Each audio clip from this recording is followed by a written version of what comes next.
guys, they want to enjoy It's the beach, really been a while since I did a street side in peace. Thank you very Laker much. vid right here. I think the last time I sat here, there was some kid trying to jump off the roof across Peace the and street, pickleball be with you too, Scott.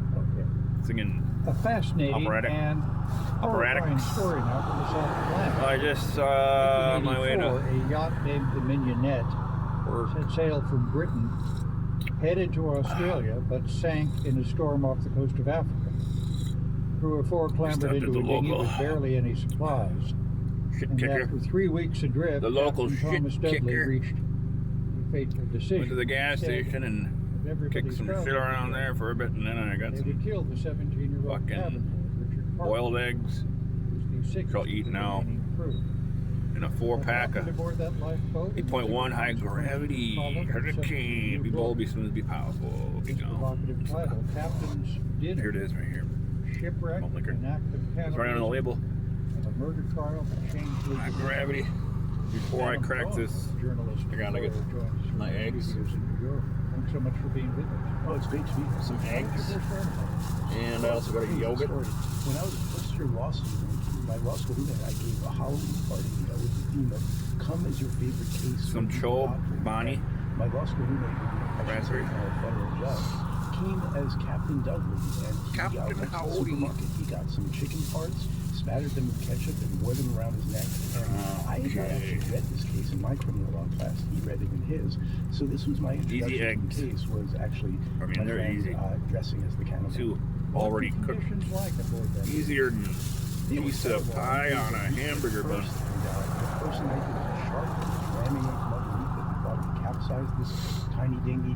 And then the big problem was that there was really no food and no water, and they were slowly dying of thirst and starving to death. And there was no land, there were just so many ships passing, so they were in quite a spot. Now, as you write the custom of the sea, use that phrase would be to draw lots to see which crewmate would be sacrificed to help others survive. Why did the captain, Thomas Dudley, do that? He had proposed it initially, but he couldn't get his mate or anyone else to go along with that, and then he switched to this idea of let's just kill the cabin boy. I wouldn't give him too much credit, though, for first offering to draw lots, because as I learned in my research, even when they drew lots, it turns out they weren't really doing that fairly. Somehow, no matter how they drew the lots, it always ended up being the cabin boy or the one enslaved person on the ship, or the one black person, or the one Spaniard on a ship of British sailors. They always ended up choosing someone at the bottom of the hierarchy to be. Captain Dudley, I made note of these words, tells the first mate, who has 5 children and a wife, I have 3, meaning children and a wife. Would it not be better that we should kill the boy Parker in order that 3 lives might be saved? Yes.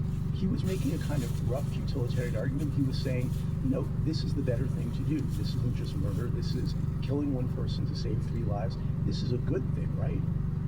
Well, tell us about the utilitarianism that seems to be at the heart of the argument.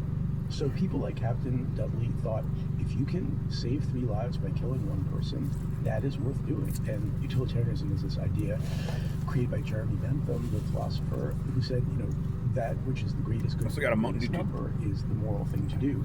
But not everyone agrees with that, and even not everyone in that lifeboat agrees with that. The hurricane back down your fucking head. You don't kill an innocent person, even if you can make some argument that it would contribute to the greater good. And in that lifeboat, there's no book. It's cold. It's crisp. It's refreshing. He would not participate in having it's part of the. He was wrong. So he was the part of the diet. Utilitarian person in the lifeboat. That's beautiful. It's really beautiful. Well, what had changed is the Victorian era reformers had really changed all of England since Queen Victoria took over earlier in the century. They had passed laws that extended the right to vote to the middle class. They had passed laws that protected factory workers, women, children, animals. Those are some good eggs. They were looking around and trying Not to rotten. way. And eventually, by 1884, they looked at the custom of the sea and they said, this thing about kill the cabin boy and eat him, this no longer feels right to us. What was their necessity defense argument? Eat them. So the necessity defense in law is a defense that says okay, there was a law broken, but I broke the law in order to avoid a greater harm. So an example of that would be if you have a sick baby and you need to get the baby to the hospital and you don't have a car and your neighbor has left his keys in the car, if you take his car to get your baby to the hospital and you're charged with auto theft, you could say, no, it was to save the baby's life. That might work. The question in this case was, can you ever plead necessity to murder? Is it ever acceptable to say, I killed this person because it avoided a greater harm? And why wasn't the court convinced? The Lord Chief Justice, who ended up handing down the decision, was one of these Victorian reformers. He did not like what went on in this life. He didn't like it in many ways. He didn't like the fact that it was the people in power choosing the cabin boy. He didn't like, they had something called the cult of the child in the Victorian era. They loved children. That's when like Alice in Wonderland and Oliver Twist were written. They didn't like that the adults were killing the child in the boat. So he didn't like any of it, and he did not believe in the necessity defense. He worried that the devil cited necessity to excuse his sins. So he did not believe that murder was ever justified, and he did not think that this was anything other than murder. The Queen versus Dudley and Stevens was a landmark case in the UK. Why is it taught in law school today in the US? Well, fascinatingly, I was able to read some of the cases before he came for it in America, where we actually had the necessity defense and even allowed it for murder. There was a case in which a sailor began throwing people off of a boat that was in trouble and had too many people on it, and the judge in that case, who was actually a Supreme Court justice sitting in a trial court by designation, said, yeah, you can do that under the right circumstances. So we had the necessity defense for homicide. After this case, that began to change, and now the majority rule in America is that you can never plead necessity to a murder charge, although there are some jurisdictions that allow it. You know, law scholars would say that it's because of Dudley versus Stevens, even though that's a British case, that changed how America thinks of our law of murder. Do you believe this case raises some very pertinent questions for our future? For example, the self-driving cars.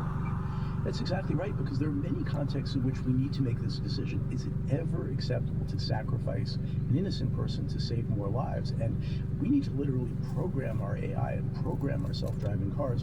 Well, what do you program a self-driving car to do? If it can save the 4 lives in the car by swerving and hitting a pedestrian, you know, the utilitarians would say, sure, 4 versus 1, you do it.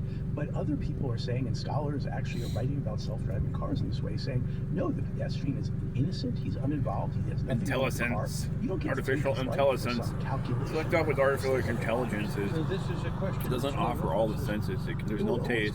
Because we There's always no have to decide touch, about really. these utilitarian calculations. Is there and we maybe make them some touch? There's sometimes, no obviously, when we're deciding how much money to spend. smell. On life, so you have to make a calculation if we spend X number of dollars So on it's saving not- lives.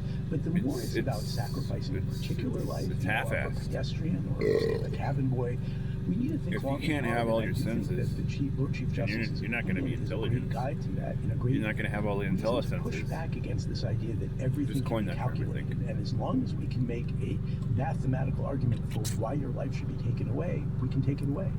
Adam Cohen's new book is Captain's Dinner. Thank you so much for being with us. It was my pleasure.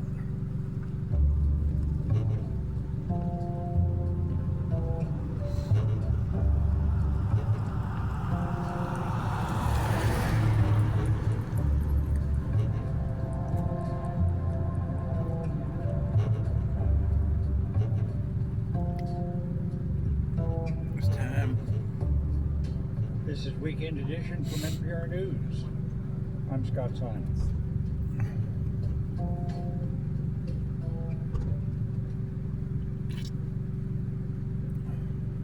Time to make a Support more for like a NPR video. comes from the station and from Eric and Wendy Schmidt through the Schmidt Family Foundation, working toward a healthy, resilient, secure world for all. On the web at theschmidt.org. From Jarl and Pamela Moe, focusing on civil liberties, foster youth, public radio, and the arts. And from the Walton Family Foundation, working to create access to opportunity for people and communities by tackling tough social and environmental problems.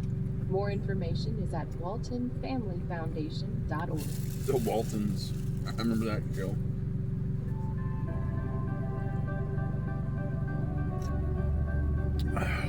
Just Weird, I ahead, think about it, it's watching another it. hour of Weekend Edition, followed by Wait, Don't Tell Me at 10, and the Sam Sanders Show at 11. All right here on WPR News.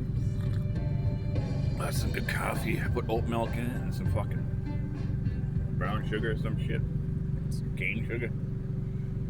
Ugh. Hey, Francis Lamb, host of the Splendid Table. Join And us some for yogurt. Turkey Confidential, Probably our has some of annual this too. call-in show for that crazy cooking day, Thanksgiving. We'll take your calls and get help from our amazing friends, Samin Nosrat, Yassi Araki, Vivian Howard, and Evan Kleiman. That's Turkey Confidential on Thanksgiving Day from 8 p.m. Thursday morning at 11 on Wisconsin Public Radio. Support for WPR comes from many small businesses. Saturday, November 29th is Small Business Saturday, a day that encourages shopping and dining at local businesses. WPR is proud of the support we receive from small businesses. Greek yogurt. 90.9 WUWM Ashland. This is WPR News.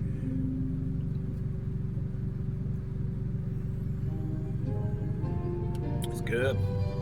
From NPR News in Washington, D.C., this is Weekend Edition.